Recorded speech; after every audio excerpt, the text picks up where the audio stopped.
20 somewhere. Screwed up yesterday. Always garden.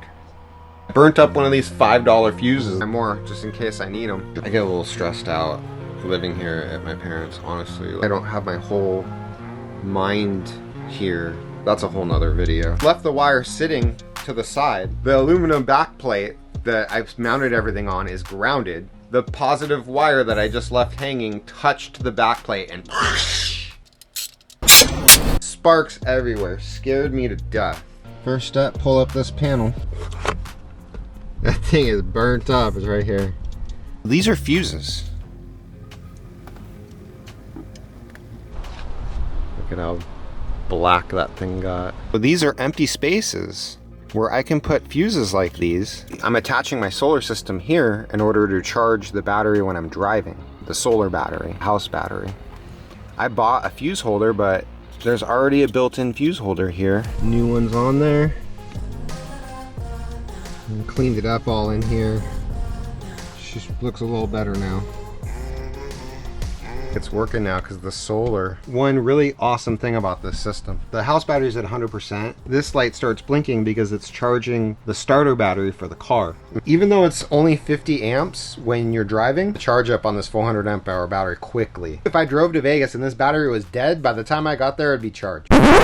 When I first installed the Renogy 50 amp DC to DC MPPT, it was really cold out. The thing would charge 50 amps. 50 amps is a lot, even though you could get a second alternator from Nation's alternator. Really high amperage alternator charging systems stay charged all the time. For my power usage, TV, a little bit of electric cooking, 50 amps was pretty good. Electric hot water all the time, maybe not quite enough. I also want to use a lot of power, but I want to do it with solar because that's renewable, and putting in diesel fuel or gasoline, even to run a generator, is not renewable. But here's the problem, it doesn't put out 50 amps all the time. I noticed it correlated with the temperature outside. I should do a test where I keep the temperature sensor cold and see if it helps. It's supposed to be able to sense when the alternator is under too much load so that you don't burn off the alternator. If that's the case, then what an awesome system. Easier on the car when it gets hot outside. That's what I'm suspecting. Either way, this is a long-winded fair warning that if you buy this unit and you don't live somewhere where it's really cold all the time, you're probably hardly ever going to get 50 amps out of it. In fact, you constantly have to reset them. So some people put switches on the inputs so that they can turn off the power on and off, but that's so annoying.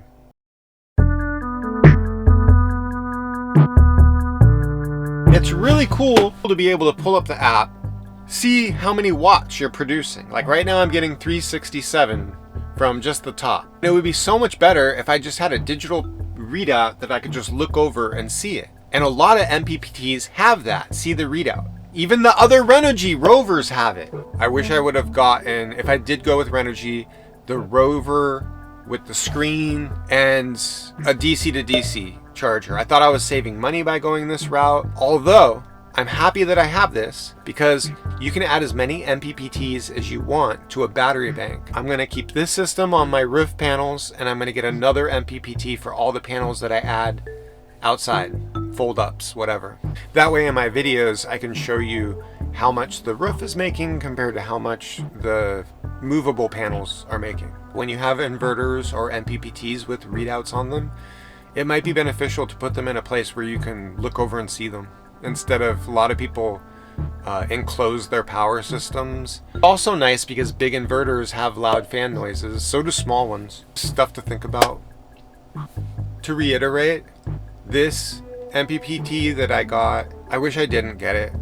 Although I am glad I have it, because I do love the feature where it charges the car battery. The most important thing to note is that it's not going to produce 50 amps all the time. If you do want it to put switches on the inputs and outputs so you can reset the thing easily. Oh shoot. Have extra fuses. You need these. What if I'm in the middle of nowhere and a fuse blows? And this one little fuse, for me it would be my TV. I'm laughing because I know a lot of van lifers think I'm silly that I watch so much TV in my van. When the wire made that big spark and grounded.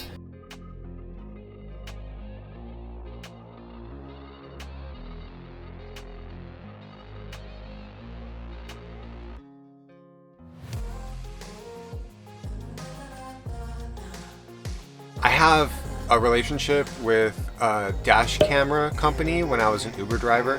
Check out my other YouTube channel, Dave the Uber Slave. Hours of footage of me being an Uber driver. When I got my van, Blackview was pretty excited about what I was doing and they sent me another camera. That huge spark and made me think I need to have cameras rolling in here 24/7, and that's the amazing thing about using a dash camera. They record all the time, 24 hours a day. And with my large memory card, 256 gigabyte, the thing records for days. I want to catch those candid moments where stuff just happens. It's a security system for a van, or part of the ultimate security system. Get both doors. As long as there's internet in the van, I can look and see what's going on in this camera. If somebody steals my van, I'll be able to see where they are. I'm gonna have 4 of these things in here. I just put 1 screw straight into the metal. Really good angle. And this angle is gonna be perfect too, hopefully. This view right here. Yo, what's up? What's up, guys? Crime is committed and people see cameras. They're gonna want to get rid of the cameras. You gotta really be good about hiding stuff and keep it a secret. Don't go on YouTube, tell the whole world where your hidden cameras are. Every time I drop something with this door open, it ends up outside far.